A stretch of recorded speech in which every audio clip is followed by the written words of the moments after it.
আমার দেশের কত ধনী আল্লাহ পাওয়ার জন্য মাহে রমজান আসলে মক্কায় দৌড়ায়, মদিনায় যায়, কয় মক্কায় নামাজ পড়বো, মদিনায় নামাজ পড়বো। এক রাকাত নামাজে 1 লক্ষ রাকাতের সওয়াব, এক রাকাত নামাজে 50,000 রাকাতের সওয়াব। উমরা করে মক্কায় কাটায় সময় মদিনায় কাটায়, মক্কায় কোরআন খতম দিতে চায়, মদিনায় কোরআন খতম দিতে চায়।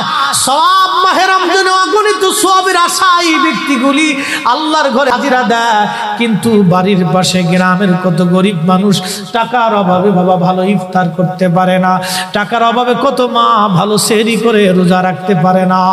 এই ধনীরা এই গরিব মানুষের ঘরে খাবার না দিয়ে আল্লাহরে পাওয়ার জন্য মক্কা মদিনায় দৌড়ায়।